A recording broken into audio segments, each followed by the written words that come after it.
Hola, ¿qué tal? Te doy la bienvenida al último diálogo de esta primera etapa del pensamiento de Platón, de la etapa socrática.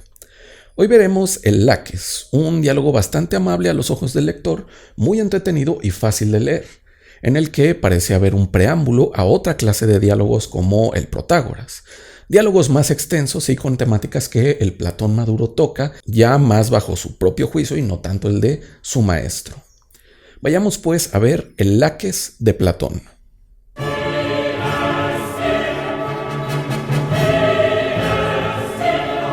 Hablemos brevemente de la fecha, y digo brevemente porque únicamente podemos decir con seguridad que el Laques fue redactado en la etapa socrática, pero no podemos localizarlo con exactitud a lo largo de esta etapa, ya que existen muchas sugerencias muy subjetivas acerca de su posición exacta. Unos intérpretes aparecen afirmando que es de los primeros diálogos y otros que está cercano al Protágoras, considerado ya un diálogo de transición. Hablemos ahora de la importancia del diálogo, y es que a pesar de ser un diálogo sencillo y corto, junto a que en él no encontramos aspectos que no hayamos visto ya a grandes rasgos de Sócrates en otros diálogos, este escrito es uno de los más amables para el lector, además de uno de los más entretenidos de la etapa de diálogos socráticos. Junto a ello se hace una exposición muy clara del ejercicio de la mayéutica socrática, esto es, la exigencia de una definición, la propuesta de la definición, la crítica de la misma y la confesión de la ignorancia sobre el concepto a discutir. Junto a ello encontramos la reiteración de varias de las premisas del pensamiento socrático. Afirmar que la virtud es saber, que la educación es el cuidado del alma y que la virtud es una. Pues bien, vayamos al diálogo, que es lo que nos interesa. La situación es la siguiente. Lisímaco y Melesias invitaron a Nicias y Laques a una demostración de pelea deportiva parecida a la esgrima, pero con armadura de soldado ateniense. Era un entrenamiento deportivo de batalla. En el lugar se encuentra también Sócrates, quien se une a la discusión. Lisímaco y Melesias son los hijos de dos personajes famosos, Arístides y Tucídides. Pero hablamos de Tucídides, el adversario de Pericles, no Tucídides, el historiador y autor de la obra La Guerra del Peloponeso. Por otro lado, Nicias es un político y general muy famoso, mientras que Laques es también un general que participó en la Guerra del Peloponeso. Nicias y Laques son, pues, contemplados como los más adecuados sobre la virtud y la valentía. Lisímaco y Melesias piden consejo a Nicias, Laques y Sócrates sobre la educación de sus hijos. Afirman Lisímaco y Melesias que sus padres no los educaron de la mejor manera, por lo que ellos no quieren cometer el mismo error con sus hijos, y les preguntan si este entrenamiento, el deporte que están viendo, es bueno para ellos. Por un lado, Nicias afirma que el entrenamiento es bueno porque fortifica el cuerpo de los jóvenes, los prepara para la batalla y les incita a otros conocimientos estratégicos. Recordemos que la batalla en el ejército es bien vista y muy bien valorada por los griegos antiguos. Nicias agrega que el entrenamiento hace valientes a los jóvenes y los incita a superarse. Por otro lado, Laques niega que combatir sea algo que deba aprenderse, ya que destacar en la batalla es difícil e implica mucho sufrimiento. Laques recuerda que en varias disciplinas, el ejercitarse y ser bueno en ellas da como resultado, muchas veces, destacar entre los demás, tanto en la danza como en la oratoria o en el comercio. Pero en el caso del ejército es algo diferente, ya que de destacar, el guerrero es envidiado y humillado ante su primer error, y de no destacar, está condenado a una experiencia muy dura en la batalla. Es decir, a pesar de la alta estima del trabajo en la batalla, para Laques no vale la pena el entrenamiento que los jóvenes realizan. Así, Nicias y Laques tienen opiniones contrapuestas sobre lo que deberían aprender los hijos de Lisímaco y Melesias, por lo que piden a Sócrates tomar partido para sumar votos. Un voto podría desemparejar el empate. Sin embargo, Sócrates responde que este asunto no debería ser cuestión de mayoría de votos, sino de quién sabe más sobre el tema, que aún no ha sido total y adecuadamente examinado. Con los comentarios que hace Sócrates, recordamos, por una parte, su rechazo hacia la democracia, como su premisa de que los mejores sobre un tema deben ser los que manejen ese tema, en este caso, lo que deben aprender los jóvenes. Sócrates se pregunta, por encima de si es o no aconsejable aprender el arte de la batalla, ¿cuál es el tema de base? concluye que lo que se está preguntando de fondo es sobre el cuidado del alma de los jóvenes, es decir, la educación de los jóvenes. Ahora bien, Sócrates niega ser experto en este tema, ya que nunca pudo pagarle a los sofistas que presumen ser los grandes educadores, pero compromete a Lisias y Laques diciendo que seguro ellos saben por tener ellos los recursos económicos para haber accedido a una educación de ese tipo. Nicias, quien ya conoce a Sócrates, advierte lo que están todos a punto de sufrir, los cuestionamientos socráticos. Pero dice estar alegre por ello, ya que aprende mucho. Además de que siempre con Sócrates se termina hablando no del tema, sino de uno mismo. A partir de ahora nos centraremos en el diálogo entre Nicias, Laques y Sócrates, en donde Laques es quien peor parado sale. Quizás por esta razón lleve su nombre este diálogo.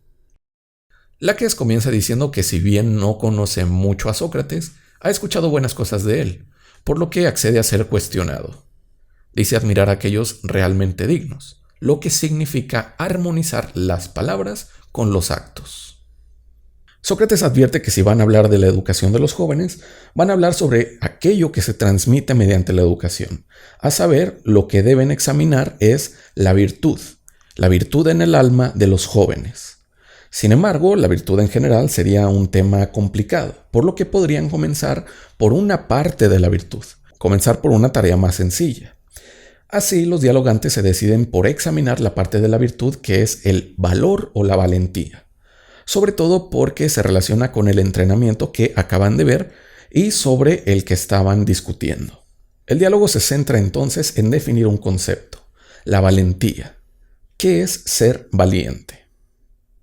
La primera definición es la de Laques, afirmando que ser valiente es rechazar de forma firme al enemigo y no huir. Esta definición puede parecernos aceptable, ya que a personajes de películas o incluso a personas reales que hemos visto enfrentar enormes problemas sin dar un paso atrás, nos pueden parecer valientes. Sin embargo, Sócrates le recuerda a Laques que Homero elogió en la Ilíada a una caballería por saber huir, por lo que Homero no pudo haber halagado un acto cobarde. Laques responde que él hablaba de infantería, no de caballería, queriendo escapar un poco a la objeción, pero cometiendo un peor error, dar un ejemplo para definir un concepto. Sócrates le recuerda, primeramente, que la infantería de los lacedemonios huyó frente al ejército persa y luego contraatacó cuando éste rompió sus filas. Es decir, utilizó estratégicamente la huida para llevar a cabo un ataque que no puede ser calificado como cobarde, por lo que también la infantería de la que hablaba Laques ha huido y no por ello dejó de ser valiente. Pero, en segundo lugar, Sócrates le recuerda que lo que pide es la valentía en general, no la de la caballería o la infantería. Recordemos que es un error querer definir un concepto con un ejemplo, como si yo les dijera que la definición del libro es la crítica de la razón pura. Y quiero decirte que si has llegado a este punto del video es porque te gusta la filosofía. Para seguir aprendiendo, suscríbete a Filosofía desde Cero, en donde encontrarás muchos videos como este. Recuerda también que darle me gusta y comentar el video hace que YouTube promocione mi contenido. Ahora sí, seguimos. Pues bien, pasando a otra definición, Laques propone entender el valor o la valentía como una clase de coraje. Podemos así pensar que el coraje, como una pasión, está presente en las personas valientes al enfrentar las adversidades. Sin embargo, hay un coraje descontrolado, por lo que Sócrates le dice que, de ser el coraje, debe ser uno acompañado de sensatez. Un coraje descontrolado haría que el guerrero enfrente sin menor cuidado lo que tiene frente a sí. Sócrates nos dice que el guerrero tiene coraje, en efecto, al querer pelear, pero debe controlar el coraje en lugar de que el coraje lo controle a él. También el guerrero sensato, que tiene un grado de coraje, pero también de sensatez, elige a sus adversarios, combatiendo únicamente a aquellos a los que sabe que puede ganar. Sin embargo, Laques no está tan de acuerdo con esto. Para él, quien elige pelear solo contra los adversarios a los que sabe que puede ganar, le parece a Laques el menos valiente, comparado con quien enfrenta al que sea o a lo que sea. Ahora bien, si pensamos, por ejemplo, que el ejército de un país pequeño le declare la guerra a un país enorme, no lo veremos como valiente, sino como un insensato. Laques y Sócrates quedan en este punto contrapuestos y confundidos, por lo que Sócrates invita a Nicias a ayudarles en la cuestión. Nicias es ahora quien propone un matiz de la definición de ser valiente. Afirma que si el valiente es bueno y, como dijo en otra ocasión Sócrates, si somos buenos en algo, somos sabios en ese algo, la valentía debe ser un saber. Es decir, si afirmamos que somos buenos en la carpintería, es porque tenemos sabiduría sobre ella. Sabemos de la ciencia de la carpintería. Cabe preguntarnos entonces, si hay gente valiente y por ello es buena, y siendo por ello la valentía un saber, ¿sobre qué es este saber? Nicias propone que la valentía, como saber, es la ciencia de las cosas en que hay que confiar o que hay que temer. Laques, poseído por el orgullo, señala que Nicias dice estupideces, pero no da razones, por lo que parece más bien estar ardido. Sócrates entonces parece estar medianamente de acuerdo, pero afirma que hay animales a los que consideramos valientes, a pesar de ser ellos incapaces de alcanzar saberes. Una perrita que protege valientemente a sus crías de otro perro que intenta atacarlas es considerada, como dijimos, valiente, a pesar de no tener un uso racional como el nuestro y no tener por ello ningún saber.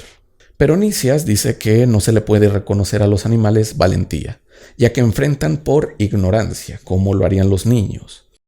Desde la postura de Nicias, entonces, los animales no humanos simplemente se defienden, pero no podemos caracterizarlos como valientes. Entonces Sócrates, pasando a la parte final del diálogo, trata de hacer una precisión. Si la valentía es, como dice Nicias, una ciencia o un saber, debe tener lo que una ciencia tiene normalmente, es decir, saber sobre su tema de estudio lo pasado, presente y futuro. Para ejemplificar esto, hablemos de otras ciencias. La medicina, por ejemplo, sabe que en el pasado la gente ha enfermado de infecciones a los oídos, sabe que también actualmente lo siguen haciendo y que en el futuro así será si no se encuentra un medicamento oportuno o varios medicamentos para que deje de ser así. En la agricultura, poniendo otro ejemplo, se sabe en qué épocas ha llovido, llueve y lloverá para organizar así la siembra y la cosecha. Entonces, según la definición de Nicias, la valentía es el saber sobre lo que hay que temer en pasado, presente y futuro. El problema de esta definición es que no se diferencia de saber qué es lo bueno y lo malo, lo cual es la virtud, al menos en este diálogo. Sin embargo, buscaban qué era la valentía, una parte de la virtud, no qué era la virtud en general. Sócrates concluye, pues, haciéndole ver a Nicias que con lo que dieron era más bien con la definición general de virtud y no con la parte de virtud, no con la valentía. Tras todo este embrollo, Nicias y Laques se confiesan ignorantes y dicen que Sócrates debe ser el maestro de los jóvenes, gracias a los cuestionamientos que ha hecho durante todo este rato y el desenmascaramiento de las definiciones que ellos han dado como malas definiciones. Sin embargo, Sócrates rechaza la oferta al declararse también ignorante, ya que, si bien ha logrado hacer cuestionamientos para demostrar que las definiciones propuestas por Nicias y Laques son insostenibles, él no tiene una mejor definición de qué es la valentía o el valor. Con esta confesión de ignorancia, todos se van y termina el diálogo. Cabe destacar de este diálogo, por un lado, el problema de la educación, ya que en la discusión parecen dos personajes ser los más sabios sobre la materia, es decir, Laques y Nicias sobre la educación, pero justamente el diálogo comienza con sus oposiciones contrapuestas, lo que indica que quizás no hay una sola educación correcta o que la hay, pero los dos la desconocen. En segundo lugar, hay que destacar la virtud como saber y como unidad.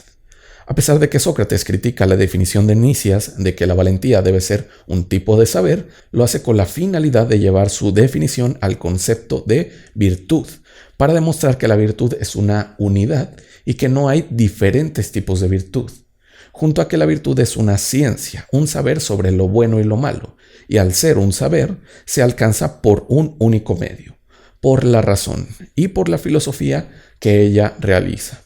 Este diálogo concluye, pues, con la virtud afirmada como una ciencia unitaria, la cual tiene como finalidad conocer lo pasado, presente y futuro, de lo bueno y lo malo. Así concluimos este diálogo, con otra muestra más de la mayéutica de Sócrates. Te recomiendo enormemente leer este escrito porque es muy breve, es bastante claro y su exposición es muy amena. He de decir que es uno de los que más me han gustado de esta etapa socrática de los diálogos de Platón. Y bueno, por ahora es todo respecto al Laques y al periodo de los diálogos socráticos. Como te dije, haremos una nueva serie de videos dedicada a los diálogos de transición, que si bien no es separada por algunos expertos de los diálogos socráticos, sí tienen algunas peculiaridades que podemos destacar para hacerles un análisis propio y por separado. Nos vemos en esa serie de videos o en otra serie o en algún otro video que encuentres en este proyecto llamado Filosofía desde cero. Hasta pronto.